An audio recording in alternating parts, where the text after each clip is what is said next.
Se los quiero plantear primero que nada como una adivinanza, ¿sale? Y ya ustedes, conforme lo que vayan identificando por ahí, van haciendo sus observaciones, sus apuntes, si es que así lo consideran.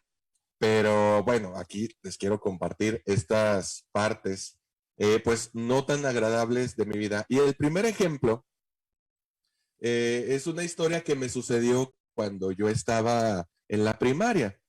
Cuando yo estaba en primaria, pues empecé estudiando en una escuela pública, urbana, pues de cierto prestigio en cuanto a nivel académico, y eso fue de primero a cuarto de primaria. Luego nos cambiamos porque mi mamá se casa por segunda ocasión y nos vamos a vivir a la ciudad de Gómez Palacio. Ahí obviamente el contexto en la primaria era muy distinto.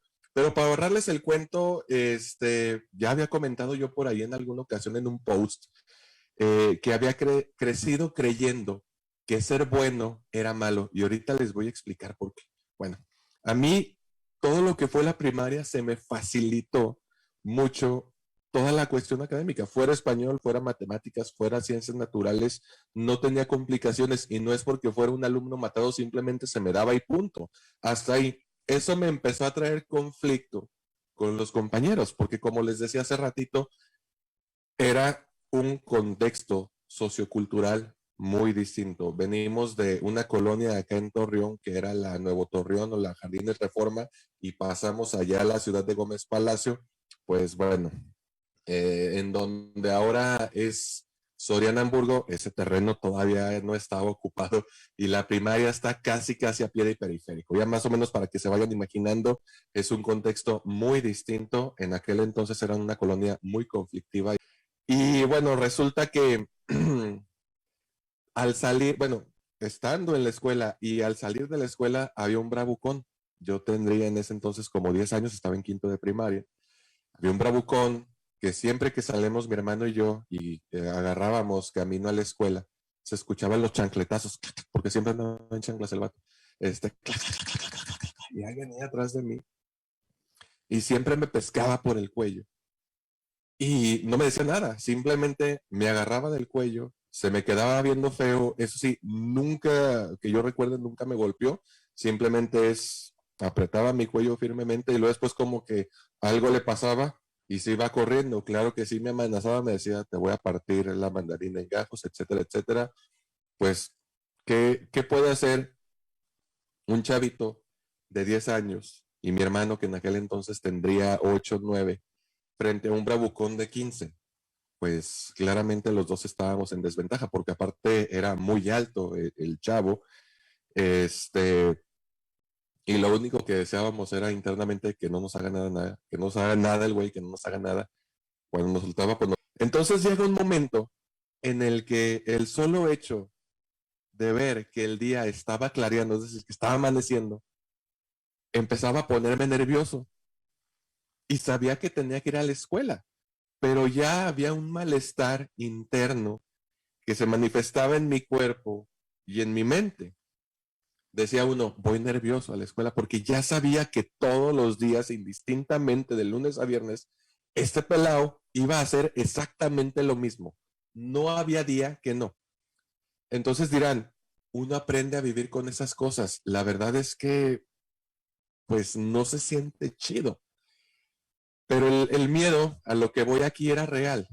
Yo tenía una razón a la cual temerle, una razón, una causa identificada y era este vato, alto, moreno, con chanclas, que se aprovechaba de que mi hermano y yo estábamos chiquitos y nos amenazaba con golpearnos. Entonces, cada día que amanecía de lunes a viernes, la sensación de malestar estaba ahí presente. Ese es el caso. El caso número 2 es una historia que me pasó mucho más recientemente. Les estoy hablando de hace semanas, para no exagerarle tanto, a finales del año pasado. Entonces, tenía muchos pendientes por resolver, pero lo importante es que no me quedara tirado ahí en medio camino porque el carro ya no tenía suficiente gasolina. Entonces, curiosamente, acá por donde ustedes tienen su casa, estaba muy ocupado. Siempre hay carros. A la hora que se me antoja ir a mí a poner gasolina, está hasta la madre de carro. Entonces ya casi me iba hasta que vi un lugar solo así como que brilla, ¿no? Y se abre el espacio entre la bomba de gasolina y el despachador estaba ocupado atendiendo a otro cliente que aparte le pedía factura y le estaba pagando con tarjeta de crédito y quería que le calibrara las llantas, igual que su servidor, ¿no? Pero, chingado, tengo que ir a prender el carbón y no tengo que hacer estos pendientes, no voy a alcanzar, no voy a alcanzar. Y luego este güey se está tardando, digo, pobre del despachador, ¿verdad? No era su culpa. Y luego se estaciona un cabrón atrás de mí. Estoy muy mal hablado ahora. Se estaciona una persona atrás de mí y digo, no llega el despachador, yo también quiero que me calibren las llantas, voy a pagar con tarjeta de crédito y requiero factura. Entonces, si me tardo, el hombre que está detrás de mí se va a desesperar y probablemente me la haga de tos. Eso estaba sucediendo únicamente en mi cabeza. ¿Sí? Me lo estaba imaginando nada más. Y luego, de aquí a que me vaya al retorno, espera el semáforo y que se le ocurra cambiar. Y luego todavía el semáforo de adelante, no la voy a armar, ya valió queso. O sea, y luego a llegar, tengo que prender el carbón, me van a dar las 7 de la noche, pues ya mejor llego y me duermo porque no me va a alcanzar el tiempo para nada. Y luego se resuelve todo lo del día, pongo gasolina, pago con tarjeta de crédito, me hacen mi factura, no se tardaron tanto los semáforos, comimos carnita asada bien a gusto y en la noche que me acuesto, tenía que trabajar esto con este paciente. Ay, no se me olvidó mandarle las facturas al contador. No hice el pago a tiempo de la tarjeta de crédito. Cosas como esa creo que nos pasan muy comúnmente a muchas personas. No quiero decir a todas, pero sí a una gran mayoría. En tiempos no solamente covidescos, sino, no sé, yo me voy a poner como referencia. Sí, claro que no soy un referente universal, pero bueno, desde que empecé, ¿cuál de los dos casos es ansiedad y cuál de los dos es estrés? 10, 9, 8, 7, 6, 5, 4, 3, 2, 1, 0. Bien.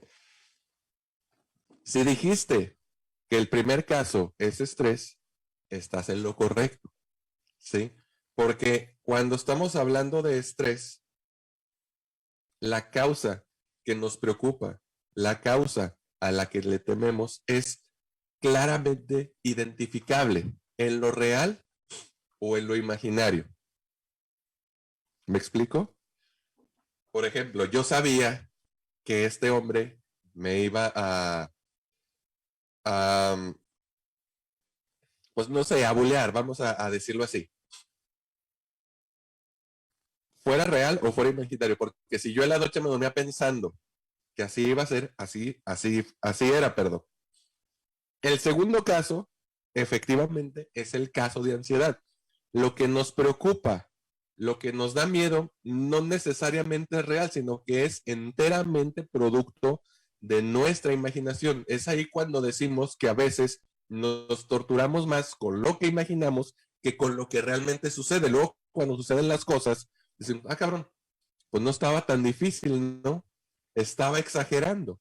Repito, en el estrés, la causa puede ser directamente atribuible al bravucón, al perro de la esquina, ¿sí? A la situación estresante que viví hace una semana y que es probable que pueda volver a suceder. Ahorita vamos a hablar de eso.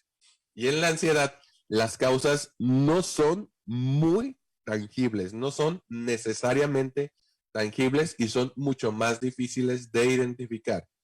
En el estrés hay algo externo que nos tortura. En la ansiedad, nosotros mismos nos torturamos con nuestros propios pensamientos. Pero bueno, nos dice medlineplus.gov que es un sentimiento y yo agregaría una sensación, porque no es lo mismo una sensación y un sentimiento, una sensación de tensión física o emocional. Puede provenir de cualquier situación o pensamiento que lo haga sentir a uno frustrado, furioso o nervioso. El estrés es la reacción del cuerpo a un desafío o demanda. Quedémoslo, quedémonos, con lo último. El estrés es la reacción del cuerpo a un desafío o demanda. Vamos al ejemplo del bravucón. Mi cuerpo estaba reaccionando ante ese desafío o demanda, sino para confrontarlo, por lo menos para soportarlo.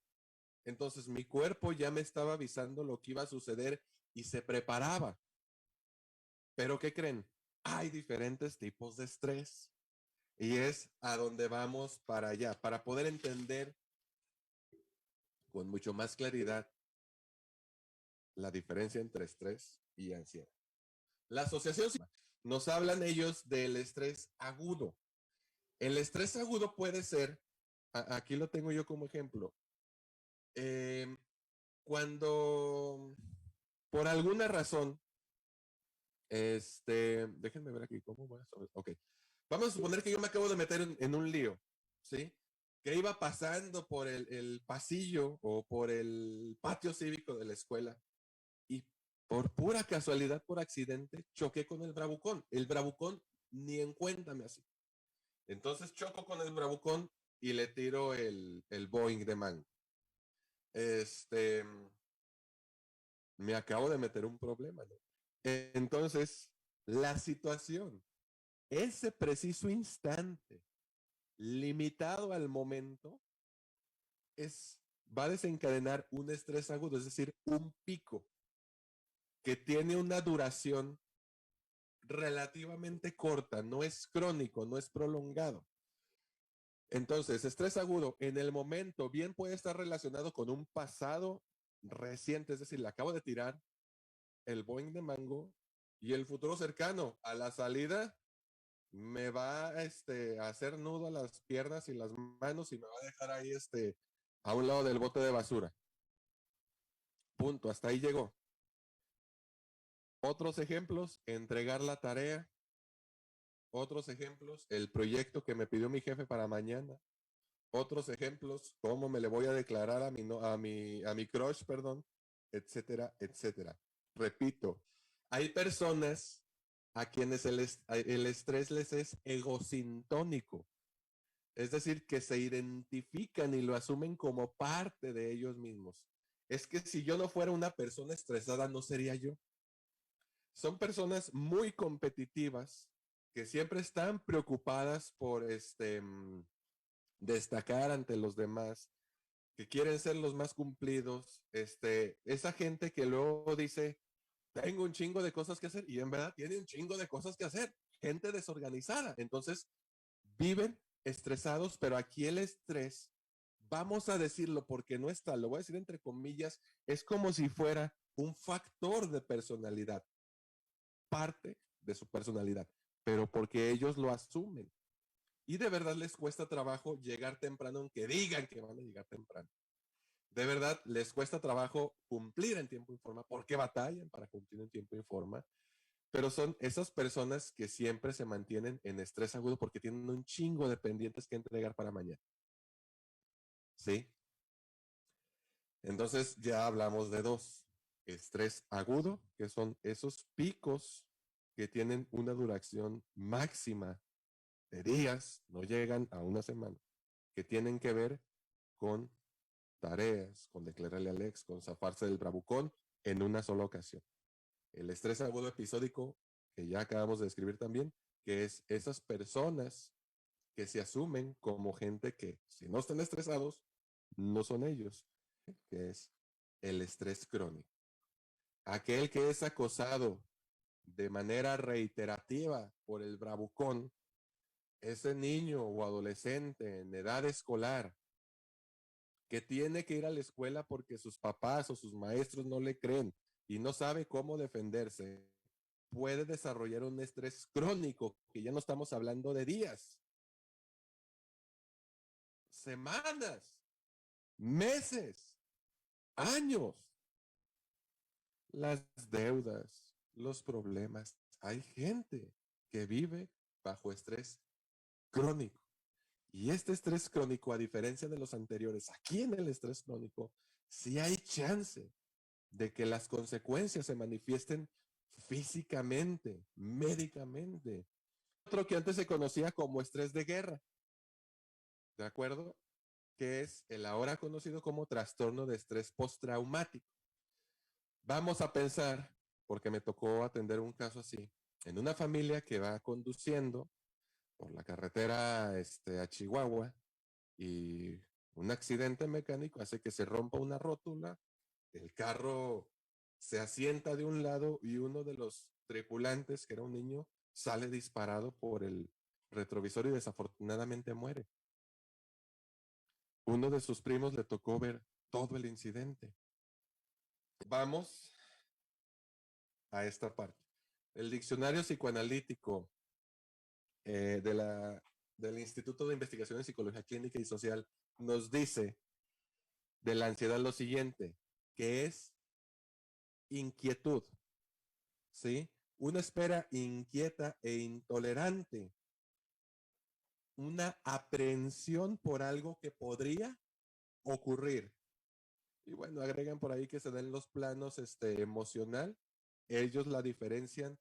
El plano, cuando se da en el plano emocional, ellos la catalogan como ansiedad. Cuando se da en el plano físico, ellos la catalogan como angustia. Pero bueno, vamos a omitir eso por el momento. Entonces, espera inquieta e intolerante. Aprensión por algo que podría ocurrir acá. ¿Sí? Ansiedad. Pero bueno, la ansiedad no es una.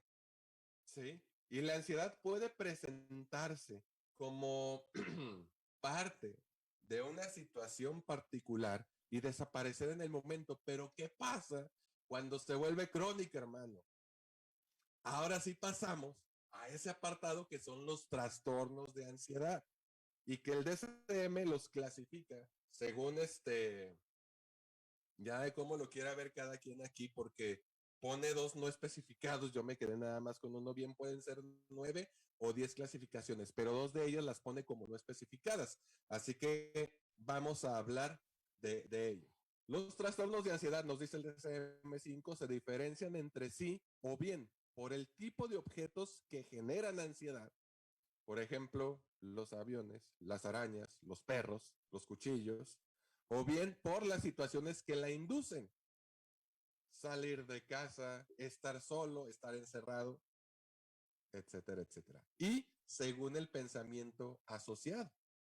¿De acuerdo? Entonces tenemos esos 3 criterios muy generales porque deben de cumplirse una serie de criterios para decir que una persona tiene X trastorno de ansiedad o no lo tiene. No es nada más, pues soy ansioso, tengo ansiedad. Pues me siento ansioso, tengo ansiedad. No, no, no. Es aguas. Porque de una lista de criterios usted debe de cumplir al menos con 4 o 3 o 5, dependiendo de el trastorno que estemos hablando, ¿no? Tenemos gente con la que nos sentimos muy apegados. Ante situaciones que implican la separación de esas personas, empezamos a sentir malestar claramente significativo que nos impide llevar a cabo tareas normales. No es, me despedí de mi mamá porque me voy a ir a estudiar a España. Me siento ansioso. Pues no, pero puede seguir con sus actividades, ¿no? No tiene trastorno de ansiedad por separación. Tendría que haber cierta disfuncionalidad. Y luego otro, a lo mejor un poco más conocido, mutismo selectivo. Podrá pensarse que le pasa más a los niños, pero también puede pasarle a los adultos, en que por alguna situación es, ya no puedo hablar, o sea, me quedé sin nada, ¿sí? Fobias específicas, miedo a las arañas, miedo a las alturas, miedo a los perros, miedo a la sangre, etcétera, etcétera. Esas son se llama fobia específica porque se tiene que especificar a qué. En el diagnóstico se pone fobia específica y luego ya se pone a las arañas, etcétera, etcétera, ¿no? Entonces las fobias son parte de los trastornos de ansiedad. Trastorno de ansiedad, o antes conocido como fobia social. Trastorno de ansiedad social, antes conocido como fobia social. Trastorno de pánico, ¿sí? Cuando este sea recurrente, es decir, que en varias circunstancias, en distintas ocasiones, de manera reiterativa, esta persona presente ataques de pánico con mucha frecuencia. Trastorno de pánico. Pero si se fijan, aquí se tiene que cumplir ese criterio de la recurrencia. No porque haya tenido un ataque de pánico significa que tenga trastorno de pánico. ¿De acuerdo? La agorafobia, y aquí lo diferencian como que está relacionado con el uso del transporte público, taxis, camiones, trenes, etcétera, etcétera. Estar en espacios abiertos o en sitios cerrados, entre otras cosas. Formado en la fila, estar solo fuera de casa, etcétera, etcétera. Siguiente es el trastorno de ansiedad generalizada. Entonces, todo le da ansiedad, sí, pero todo le da ansiedad. Deje que sea el especialista el que lo diagnostique. Pero aquí no hay una causa única que dispare esa ansiedad, sino que son múltiples factores la que la despiertan. ¿De acuerdo? Viendo nuevamente la pregunta, ¿es normal ser ansioso? No. La ansiedad es parte de la vida. Y quiero cerrar con la siguiente frase, que dice lo siguiente: la persona estable disfruta planear a futuro. La persona con ansiedad sufre anticipadamente con lo que se imagina. Y bueno, con esa frase quiero cerrar este capítulo de hoy, no sin antes